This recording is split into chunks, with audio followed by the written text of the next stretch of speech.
Are you ready to hustle? I need to hustle. Welcome to The Hustle with Justin Harrison, the ultimate podcast for money motivation and inspiration. In this season of the Hustle podcast, we're focusing in on solopreneurs, entrepreneurs, people who are self-employed, and we're talking about their personal finance issues, their entrepreneurial issues, and answering some of their biggest questions. Today, I'm sitting with Jared in Johannesburg. He's got some questions for me. Jared, let's dive right in.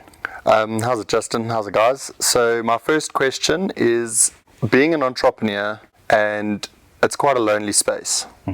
How do you fight the bad days?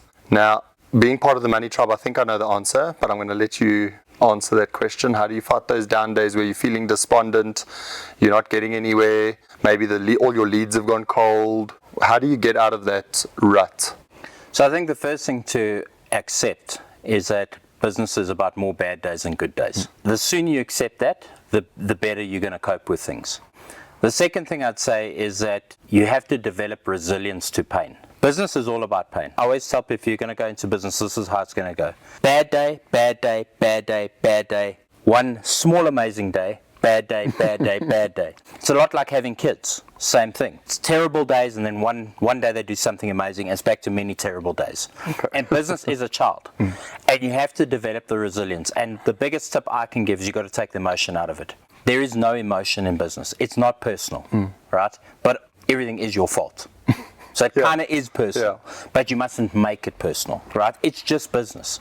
If you've made a bad choice today, you've made a bad decision, you've had a bad customer, something terrible happened, just move on. Keep moving, keep moving. Momentum is the thing that helps you succeed, and also being able to take on repetitive tasks and become really good at them, right? So today maybe the leads went cold. You have to ask yourself why, right? Once you figure out the why, go fix it by repetitively doing it.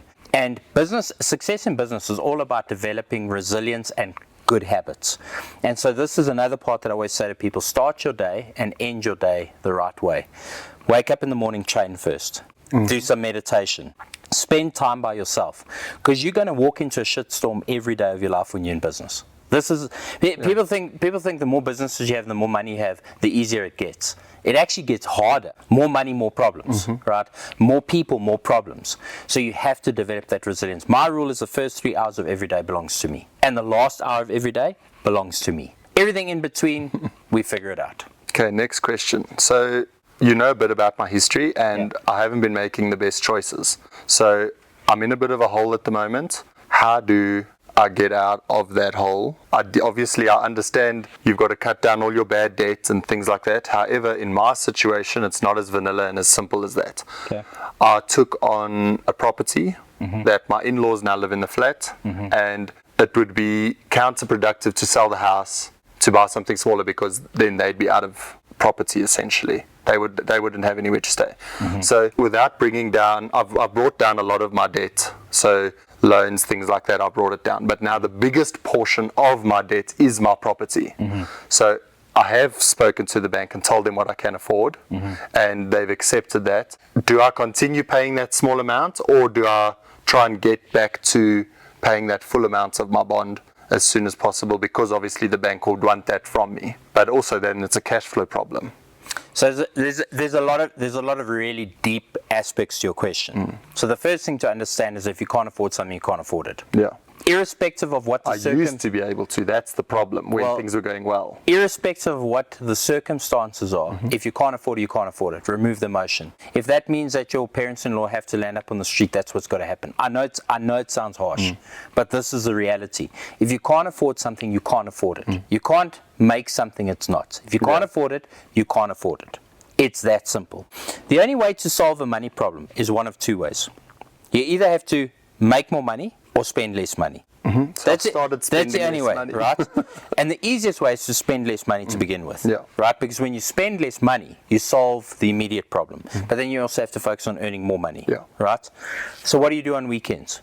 At the moment, not much, because I don't have money. Well, you should be figuring out how to go earn money on the weekend. Exactly, 100%. Right? Use your time. Yeah. That's dead space. That's 2 days. Every weekend, you could be making money somewhere. Yeah, exactly. You can't say you've got a money problem if I haven't tried. If you're not actually getting off your backside to solve the money problem. So I have a lazy problem. You have a lazy problem, right? Yeah. And I liken this to my story. A lot of people know my story. I always say, when I was broke and I didn't have money, brother, I was hungry. I didn't have time to sit and care about my feelings. I didn't have to have time to sit and care about other people's feelings. I had to go get the money. If I had to work 3 or 4 different jobs or 3 or 4 different angles to get money, I was doing it. I was doing several things at once to figure out how to keep a roof over my head. And you know what? You say that if you had to make a different choice, it would affect your parents-in-law, it's a big problem, yada, yada. Worst comes to worst, if you have to all squeeze into a 1-bedroom apartment to survive, then that's what you'd have to do. Make the tough choices in life today so you can have the easy choices in the future, right? Yeah. Everybody's worried about the comfort today. Everybody's worried about not taking on change today. Change is uncomfortable, change is painful, but change is worth it, because if you don't take on that change, you're going to have the problem continuing forever. I'd rather go through a short period of pain and solve the problem permanently than have a permanent state of being uncomfortable. Because where you're at right now is not comfortable. So make a difficult choice for 8 years. If you have to go live in a 1-bedroom apartment with everybody, then that's what you do. Brother, I slept on the street. No. Intentionally. Because I didn't want to spend my money on stuff that was meaningless. I didn't have money. Yeah. Right? I had $500 to my name. I had to figure out how to make it work. And when I got an apartment eventually, I was in that apartment, I slept on the floor for 2 years. Do you know why? Because I was grateful to have a roof over my head, and running water and a bed wasn't important. In the grand scheme of things, it's the greatest choice I ever made. I was very uncomfortable sleeping on the floor for 2 years. Yeah. But you know what? At the end of that 2 years, when I went and bought my first futon, because it was a couch and a bed, right? Multi-purpose, nice. When I went and got to that point, the money was taken care of. I wasn't worried about paying rent. I wasn't worried about all the superfluous nonsense. And 8 years down the line, when I lived on 10% of what I earned, I'd banked enough never to worry about money again. So the question you have to ask yourself is, how much are you prepared to suffer today to live the life you want to live in the future? And most people are not prepared to take that on board. No, 100%. And let me tell you, as an entrepreneur, you better learn to live with very little, because there's no guarantees being an entrepreneur. You can have great months, you can have great years, and you have really shit years.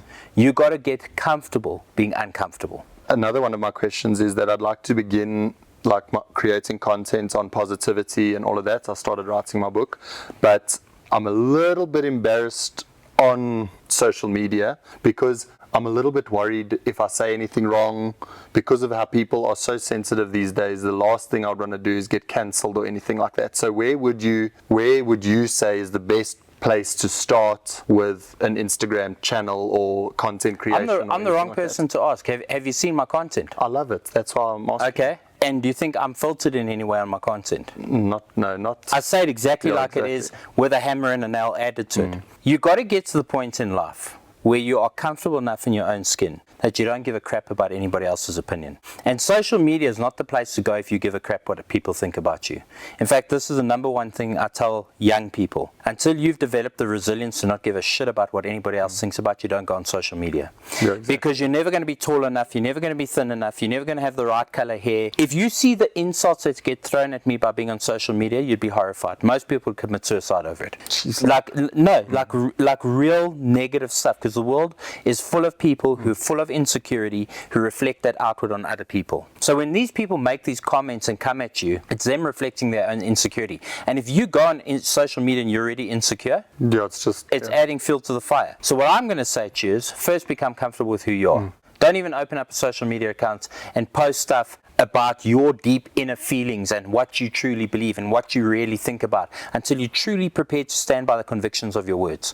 I say things that are highly controversial, but I believe them 100%. And I don't care who disagrees with me. I know them to be factually correct. Because you've also lived through the experience. Because I've lived through it, right?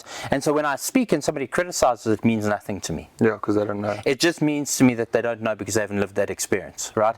Until you're prepared to step into your own skin like that, don't go on social media with your own views and opinions, right? Do something else. Do a faceless social media account and, I don't know, post something about sunflowers and daisies, right?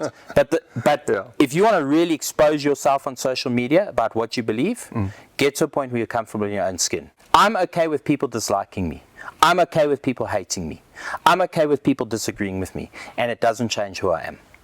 I was quite surprised because based on your content and things like that, you transfer that exact same person into in person. Well, that's who I am. And that's the most common comment I get from people who meet me on the street. They go, you're exactly who we've seen on camera. It's not a persona, it's who I am. Yeah. And I believe that the greatest creativity and art comes from people who are prepared to be disliked and disagreed with and not understood.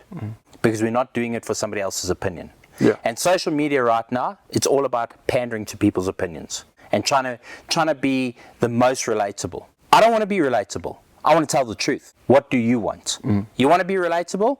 Probably put on some stockings, probably put some makeup on, Yeah. and present what everybody else is trying to present at the moment, right? Because that's what's selling at the moment. Yeah. Or figure out who you are and be comfortable with who you are and present that. If you, the person with the stockings and the makeup, be that person and be comfortable. But don't do it for likes and views. Do it because it's who you are. My last question, you talk about your mentors and things like that. How did you choose them?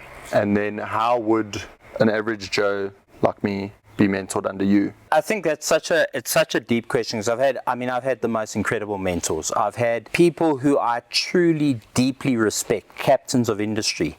I didn't have a strong father role model in business or commerce to go after, and so I naturally seek that out in relationships. And I became incredibly wealthy by the age of 21. Exceptionally wealthy. But I figured out how to make money. I hadn't figured out what to do with the money. I hadn't figured out the value system of money because I didn't have that template. And so I made a lot of stupid mistakes. I did what any youngster with money would do. I spent it on dumb shit, right? And I realized very quickly that I needed to find role models, and I needed to find people who knew more than me. And I had to humble myself. And bear in mind, going from a 21-year-old who had millions in the bank to saying, hey, actually, I know nothing. I need to humble myself and go learn from somebody who's older and who's got the experience, has been beaten up by life a little bit and going to teach me those lessons. I had a very simple template. Don't go and learn from somebody who's telling you they're going to teach you. Go and learn from the people actually doing it. You want to learn about business? Go learn from somebody who's actually running a business. You want to learn about somebody who's really good at money? Go learn from somebody who's a multimillionaire. You want to learn about somebody who's going to teach you good family values? Go find the person who's got a strong, committed family around him. Go seek out people who actually live the thing that you're looking to learn. And I don't believe that there is one mentor for everything. I think you have to find different mentors for different things. And that ultimately will culminate into a stronger overall personality for you. Like, I took some great lessons from Raymond Ackerman as a businessman. I took great lessons from my marketing people like Joe Vitale, who's the author of The Secret. Guys like Derek Gell, who taught me a lot about internet marketing, email marketing today. I learned aspects from them, but I created and formulated my own opinions. I think one of the dangers we have in mentorship today is that people simply seek to emulate other people. Don't seek to emulate anyone. Learn from them, grow, see the world through their eyes, learn from their mistakes, and take the parts that are relevant and valid. And you can get mentorship from your father. You can get mentorship from people close to you, but you've got to decide what it is you want to get from them. And you've got to extract it from them. You've got to physically download that information. It's one thing to be around a person, it's another person to be around a person, get the information, and then go action it. Yeah. Right? So I did my last mentorship with somebody probably 10 years ago, and I said I'll never mentor again, because it takes out so much to give that to somebody else. It's literally me giving of my time. And when I give of that time, it's a fossil fuel. I can't get it back. It's time away I take away from my family, take away from my businesses. And so this is part of the reason why I started the Money Tribe. I started the Money Tribe because so many people have said, you got such great advice. How do we learn from you? And I thought, well, I'm fundamentally going to be teaching the same thing to everybody. I started the Money Tribe as a way for me to pass on lessons in a mass way through the Money Tribe rather than me sitting one-on-one. Okay. And so what I'd say to you is, if you're looking for my advice, that's the place to go find it, inside the Money Tribe. Everything you're ever going to need to know from me is inside the Money Tribe. If you're seeking more specific mentorship in life, find people who are successful at the thing you want to go after. The oak is trying to sell you a course and trying to sell you mentorship. That's the last oak you go to. No, 100%. You go to the person who actually has done it. Yeah, so like I've been thinking about it quite a bit, and when I look at who my mentor should be, I try and look at what my strengths and my weaknesses are. 100%. To try and make because I know obviously, like, I know I'm not good at focusing. I struggle big time with that. And even like, there's a couple of other things I struggle with. So it's to lean on people who are proficient and good at those sort of things to get the tips and tools from them to make myself So I just want to better. interrupt you quickly. So I think this is a very important point. You must understand there's a difference with mentorship and circle of competence. There's a lot of things I'm really not good at, and I surround myself with people who are really good at those things. That's my circle of competence. They are strong where I am weak. Mentorship is different. Mentorship is a skill set or something that you want to learn from somebody, or a way of thinking. Don't confuse circle of competence with mentorship. Yeah. You want to change your circle of competence, start with your immediate family. Some of them need to be fired. It's a fact. I tell people all the time, it's okay to outgrow your family. I know people don't want to hear this. You must understand that when you decide to grow and become the absolute best version of yourself, when you decide to eat clean, think clean, live clean, people are not going to agree with you. People are going to think you've lost the plot.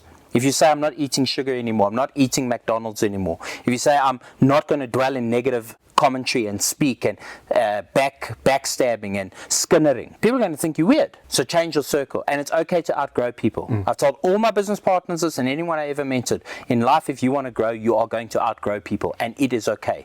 Change your circle, change your view, change your world. Right? So change your circle of competence to, if you want to have a perfect body and be in the gym, get around people who gym and train and eat properly. Yeah. Don't keep hanging around with folks who are watching movies and trying McDonald's all day, because you're going to be in conflict, right?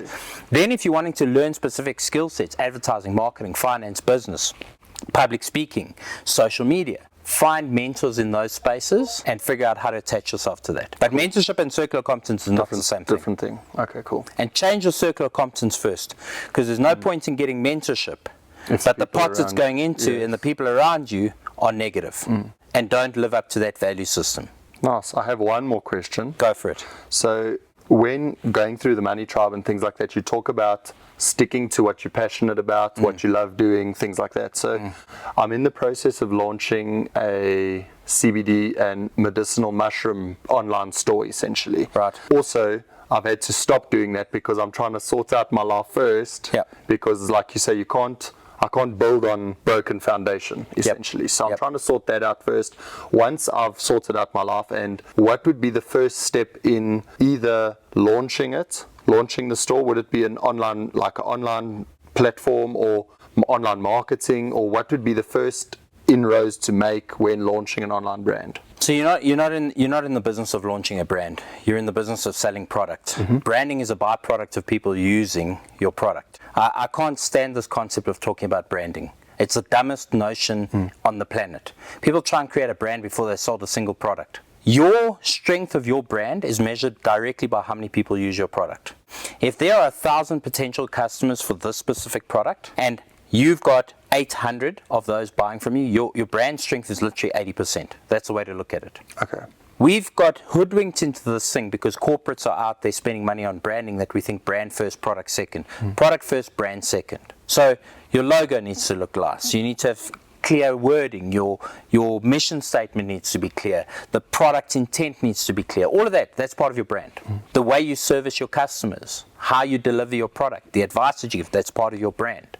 Your personality that you inject into the business, that's part of your brand. But don't go into branding. Go into the business of selling product. Okay. So how do you sell product? The answer is pretty simple. I don't know when you start your business, but whenever you do, go wherever that product's most likely to sell the most. If it's WhatsApp, WhatsApp. If it's on the web, the web. If it's on social, social. Okay, cool. Does that answer your question? Yes. So things are really fundamentally simple. We complicate shit. Yeah, 100%. And people like you are in your head too much. That's the problem. Get out of your head. Get onto a piece of paper with a pen. It's tactile, you can feel it, and get your ideas out on paper. And you'll see how silly some of them are, and you'll see how clever some of them are. Yeah, that's also the thing, like you say, right? Journaling is very important. Really it is. Especially because like my head is all over the place. I've got thinking about that, thinking about this, thinking about that. Prior to joining the Money Tribe, I had a very shotgun approach to life. And I've slowly reined that in to have a rifled approach. And at the moment, I'm trying to become the indispensable employee at my current job. Yeah. And it's going really, really well. And a lot of the time that I've noticed, if I focus on one thing, Yep. rather than be scatterbrained all over the show, I really do well at that one thing. But it's now come to, I need to find the point that, okay, cool, that's operating well. How can I shift the attention to the next thing? So and then continue being good at that. Great example of this is, let's say you are the fly-off in rugby and you've got to learn how to kick at the post. I promise you, if you focus on just kicking that ball at the post 8 hours a day, you will eventually become good at it. And a lot like sport, we go where we look. And if you're looking everywhere, that's where you're going to go. Exactly. So liken this to sport. The ball goes where you look. If you found value from this episode of the Hustle Podcast, please hit that follow button or subscribe button, depending on the platform that you're on. And if you are finding value from the content and you're enjoying this content, please leave me a review on your favorite podcasting platform. It really does help us get the podcast out there and helps people discover this amazing content. Stay motivated by The Hustle. Talkers talk, but hustlers hustle. Find more episodes at ecr.co.za or your favorite podcast app.